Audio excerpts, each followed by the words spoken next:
Hello my dear students, I welcome you all on your study platform Star Prep. तो कैसे हैं आप सभी। आज हम डिस्कस करेंगे life process of class 10th। This topic is very important for you and for your boards exam. So take out your notes because सबसे अच्छे नोट्स वही होते हैं जो आप खुद बनाते हैं। तो yes, myself Prakhar on behalf of Star Prep, so don't forget to subscribe your study platform.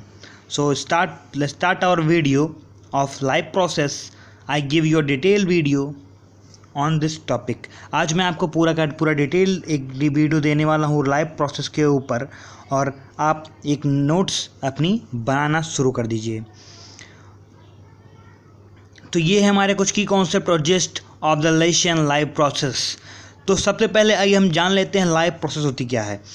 कुछ ऐसी प्रोसेस होती हैं हमारी बॉडी में जो कि हमारे जीवन के लिए बहुत ही महत्वपूर्ण होती हैं, ताकि हम अपना जीवन जी सकें, अपना जीवन एक सुचारू रूप से चला सकें। ऐसे ही प्रोसेस को हम लाइफ प्रोसेस कहते हैं। The process that are necessary for an organism to stay alive. इसके कुछ एग्जांपल होंगे न्यूट्रिशन, रिस्पायरेशन, डाइजेशन। ये ऐसी प्रोसेस हैं जो आपके शरीर के अंदर चलती रहती हैं, गतिमान रहती हैं, और इन्हीं प्रोसेस को लाइफ प्रोसेस कहते हैं। क्राइटेरिया क्या होते हैं लाइफ के दो क्राइटेरिया यहाँ पर दिए हुए हैं। एक है ग्रोथ, दूसरा मोमेंट। बट मैं आपको कुछ और बताता हूँ, जैसे ग्रोथ हो गया, मोमेंट, फिर आपका रिस्पायरेशन और रिप्रोडक्शन। तो ये कुछ क्राइटेरिया हैं जिससे हम समझ सकते हैं कि कोई चीज़ लिविंग है, हम उसको एक क्लियरिफाई कर सकते हैं कि ये लिविंग है या नॉन लिविंग। अब बात आती है जो पहली लाइफ प्रोसेस हम देखते हैं, न्यूट्रिशन हम पहली लाइफ प्रोसेस इस चैप्टर में पढ़ेंगे। और न्यूट्रिशन क्या होता है? न्यूट्रिशन एक ऐसी प्रोसेस है जिसमें हम फूड को इनटेक करते हैं और फिर उसको डाइजेस्ट करके उसकी एनर्जी जो उसमें रिलीज़ होती है उसको हम यूटिलाइज़ करते हैं for growth and maintenance of our body. और बाद में जो उसके वेस्ट बचता है उसको हम अपनी बॉडी से एक्सक्रिएट भी कर देते हैं।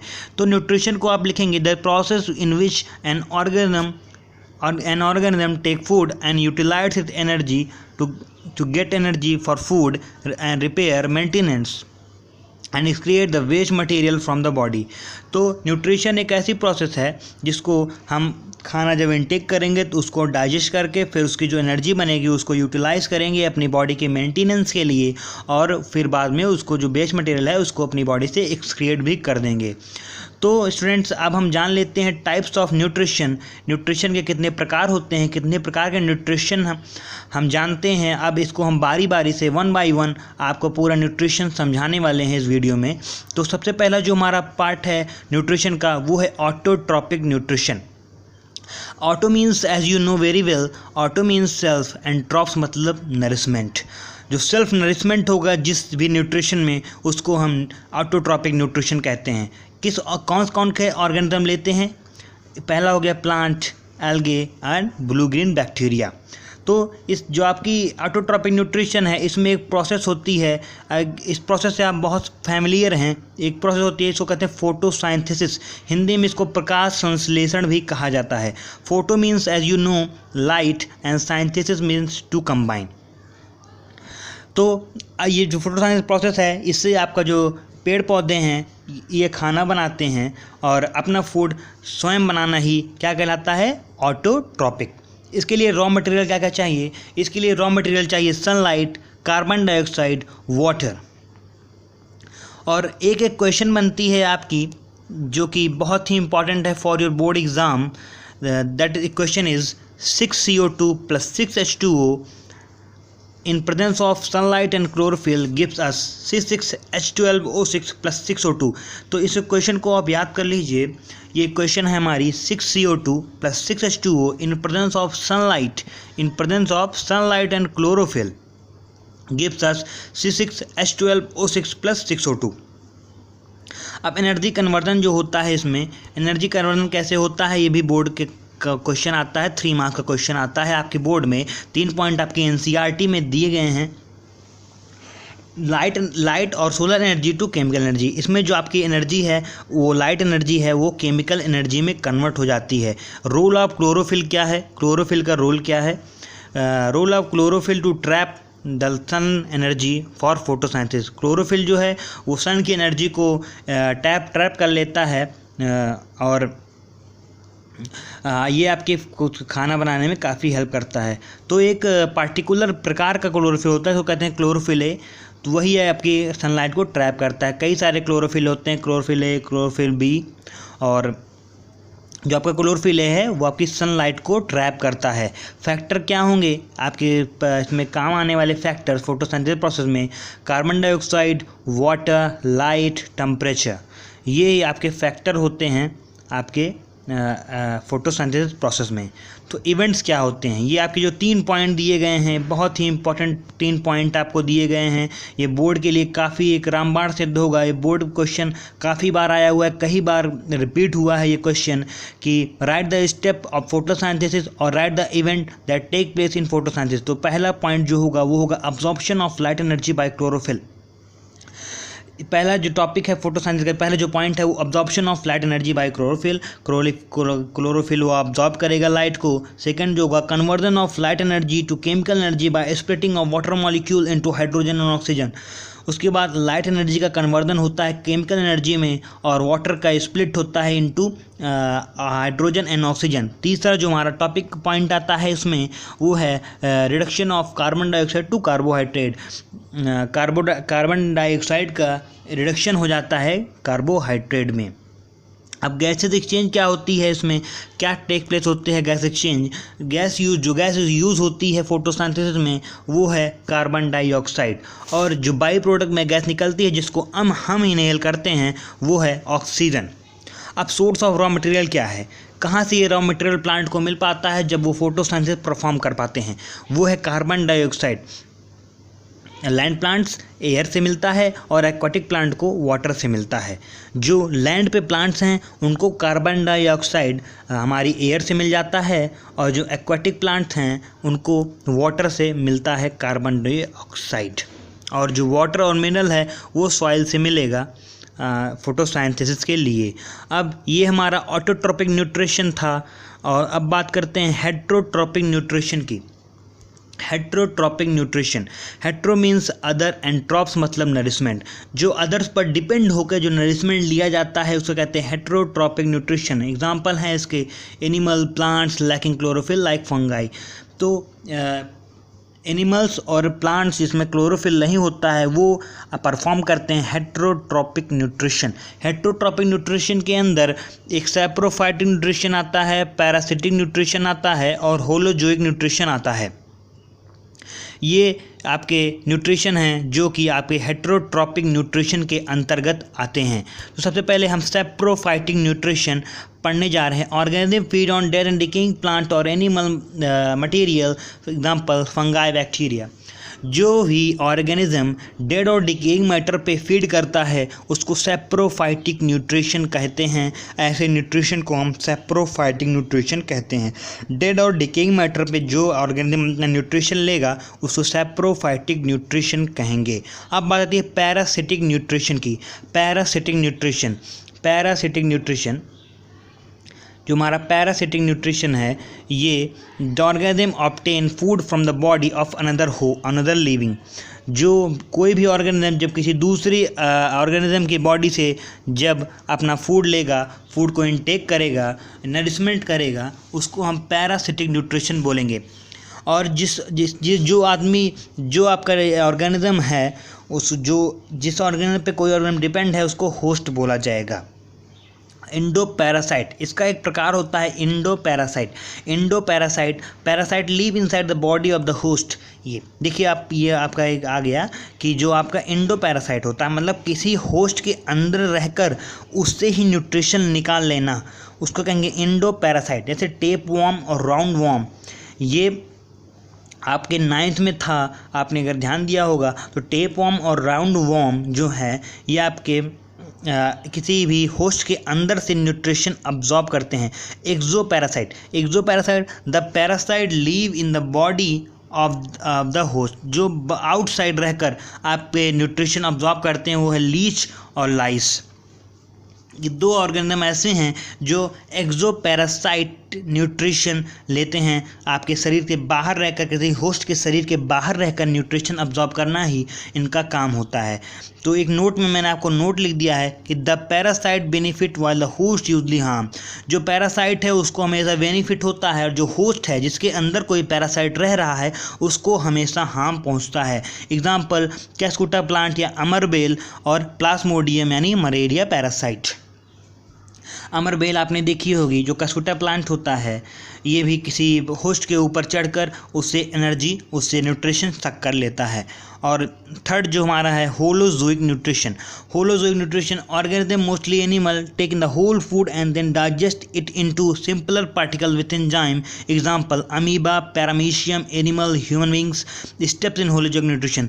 देखिए, होलोजोइक न्यूट्रिशन एक ऐसा न्यूट्रिशन होता है जब कोई ऑर्गेनिज्म अपना खाना लेके फिर उसको डाइजेस्ट करता है into small particle with the enzyme. कोई भी ऑर्गेनिज्म जब फूड को इनटेक करके उसको डाइजेस्ट करता है बाय द एंजाइम, ऐसी प्रोसेस को, ऐसी न्यूट्रिशन को हम होलोजोइक न्यूट्रिशन कहते हैं। और ये कौन कौन करता है? अमीबा करता है, पैरामीशियम करता है, एनिमल्स करते हैं और ह्यूमन बीइंग यानी हम आप भी होलोजोइक न्यूट्रिशन ही करते हैं। इसमें स्टेप्स क्या होते हैं होलोजोइक न्यूट्रिशन के, मैं आपको दिखाता हूँ। पहला जो होता है इंजेशन। इंजेशन मतलब टेकिंग ऑफ फूड। जब हम फूड को अंदर लेते हैं वो पर कहते हैं इंजेशन। दूसरी पर होता है हमारे digestion. Breaking down of complex food into simpler and absorbable form is known as digestion. जब हम फूड को लेकर उसको डाइजेस्ट करने लायक एक कॉम्प्लेक्स फूड को सिंपलर में बदल देते हैं, सिंपलर फॉर्म में कन्वर्ट कर देते हैं, उसको हम डाइजेशन कहते हैं। तीसरा हमारा है एसिमिलेशन। एसिमिलेशन क्या होता है? Utilisation of digested food from the body. जब हम अपने डाइजेस्टेड फूड का यूटिलाइजेशन करेंगे, ऐसी प्रोसेस को, ऐसे टाइप्स को, आपके होलोजोइक न्यूट्रिशन के ये टाइप्स को हम एसिमिलेशन कहेंगे। फोर्थ है egestion. Removing of undigested food from the body is known as egestion. Egestion क्या है? जब हम एक्सक्रिएट कर देते हैं अपना अनडाइजेस्टेड, अनअब्जॉर्ब्ड मटेरियल आपके बॉडी का, आपके न्यूट्रिशन का बचा हुआ जो आपका अनडाइजेस्टेड वेस्ट है, उसको हम जब एक्सक्रिएट करते हैं, ऐसी प्रोसेस को हम कहते हैं ईजेशन। तो ये हमारा न्यूट्रिशन था। अब हम बात करते हैं न्यूट्रिशन इन ह्यूमन बीइंग। तो न्यूट्रिशन इन ह्यूमन बीइंग हम पढ़ेंगे और आपको मैं बता दूं, चैनल पर आपके और हमारे चैनल पर एक वीडियो उपलब्ध है 3D human digestive system in 3D। जब आप सर्च करेंगे तो स्टार प्रेप, तब आपको 3D में पूरा का पूरा ह्यूमन डाइजेस्टिव सिस्टम मैंने समझाया हुआ है। तो आप उस वीडियो को ज़रूर रेफ़र करें, आपको कोई भी ऐसा टॉपिक नहीं बचेगा जो आप ह्यूमन डाइजेस्टिव सिस्टम से आप ना कर पाएँ। तो सबसे पहले हम बात करेंगे एलिमेंट्री कैनाल की। एलिमेंट्री कैनाल माउथ, फिर इसोफेगस, फिर stomach, small intestine, large intestine और जो आपके ग्लैंड्स हैं। तो एलिमेंट्री कैनाल कंसिस्ट करता है माउथ, इसोफेगस जिसको हम फूड पाइप भी कहते हैं, फिर आता है आपका स्टोमक, फिर स्मॉल इंटेस्टाइन और large intestine. Please refer figure 6.6 page number 97 of your NCERT text book. यहाँ पर आपको डाइजेस्टिव सिस्टम मिल जाएगा और आपको अच्छे से समझना है तो चैनल पर उपलब्ध 3D डायग्राम वाले भी ह्यूमन डाइजेस्टिव सिस्टम को देख लीजिए, उससे आपके हर एक पॉइंट अच्छे से क्लियर हो जाएगा। और यहाँ पर मैंने आपको वीडियो में एक टेबल बनाकर दे दी है ताकि आपको कोई प्रॉब्लम ना हो। आपको एक ही जगह पर आपका कौन सा ऑर्गन है, कौन सा ग्लैंड है, वो ग्लैंड कौन सा एंजाइम सीक्रेट करता है और उस एंजाइम का क्या फंक्शन है मैंने आपको दे दिया है। तो सबसे पहले आइए देखते हैं माउथ। माउथ में कौन सा ग्लैंड होता है? माउथ में सलाइवरी ग्लैंड होता है। सलाइवरी ग्लैंड क्या रिलीज करता है? सलाइवरी ग्लैंड सलाइवा रिलीज करता है और ये कन्वर्ट करता है स्टार्च इनटू शुगर। जब भी आपको कहीं अमाइलेज वर्ड दिख जाए, इसका मतलब वहाँ पर आपकी स्टार्च का, कार्बोहाइड्रेट्स का कन्वर्जन होगा। दूसरा आपका ऑर्गन है स्टोमक। स्टोमक स्टोमक में होता है गैस्ट्रिक ग्लैंड और ये गैस्ट्रिक ग्लैंड सेक्रेट करता है हाइड्रोक्लोरिक एसिड, पेप्सिन, म्यूकस। तो आपके HCl जो कि बहुत ही कैरोसिव एसिड है, पर आपके स्टोमक में इसका बहुत ही ज़रूरी काम है और इसका मेन वर्क है to kill the bacteria that enters in the food. जो आपके खाने में बैक्टीरिया चली गई हैं उनको मार देना ही इसका काम है। इसका दूसरा काम है to make the food acidic for the action of pepsin. ये आपके खाने को एसिडिक बनाता है ताकि जो पेप्सिन एंजाइम निकलेगा आपके गैस्ट्रिक ग्लैंड से ही, उसको आपका जो खाना है वो एसिडिक चाहिए। तो जो HCl है वो आपके खाने को एसिडिक बना देता है। अब बात आती है पेप्सिन की। पेप्सिन जो है वो डाइजेस्ट करता है प्रोटीन को और म्यूकस का एक बहुत ही इंपॉर्टेंट रोल है, क्योंकि आप जान रहे हैं कि अभी तक आपके स्टोमक में जो एसियर रिलीज हुआ वो काफ़ी कैरोसिव एसिड है। तो आपके जो स्टोमक है उसकी इनर लाइनिंग ख़राब ना हो जाए, तो उसके लिए इनर लाइनिंग को प्रोटेक्ट करने के लिए ही म्यूकस रिलीज होता है, जो आपकी इनर लाइनिंग को प्रोटेक्ट कर देता है। अब हम बात करेंगे कंप्लीट साइट ऑफ डाइजेशन यानी स्मॉल इंटेस्टाइन की। स्मॉल इंटेस्टाइन में 2 ग्लैंड प्रेजेंट होते हैं, पहला हो गया लीवर और दूसरा हो गया पैनक्रियास। तो हमारा जो लीवर है, लीवर सेक्रेट करेगा बाइल जूस, और बाइल जूस क्या करता है, make the food alkaline for the action of pancreatic enzymes. जो पैनक्रियाटिक जूस सेक्रेट करेगा, उसको कैसा मीडियम चाहिए, उसको हमारा एल्कलाइन मीडियम चाहिए, बेसिक मीडियम चाहिए। तो वो हमारा बेसिक मीडियम कौन बनाता है, आपका लीवर बनाता है, आपके लीवर का बाइल जूस सेक्रेट करता है। और दूसरा हमारा जो इसका काम है बाइल जूस का, वो है break down a large fat molecule into smaller globule so that enzyme can act upon them. और ऐसी प्रोसेस को मतलब कि आपके फैट को टीनी ग्लोब्यूल्स में कन्वर्ट करना ही क्या कहलाता है, इमल्सिफिकेशन। तो आपका जो बाइल जूस है ये इमल्सीफाई करता है आपके फैट को, और इमल्सीफाई करने के प्रोसेस को हम इमल्सिफिकेशन भी कहते हैं। दूसरा हमारा जो ऑर्गन है, दूसरा हमारा जो ग्लैंड है वो आपके स्मॉल इंटेस्टाइन में, वो है पैनक्रियास।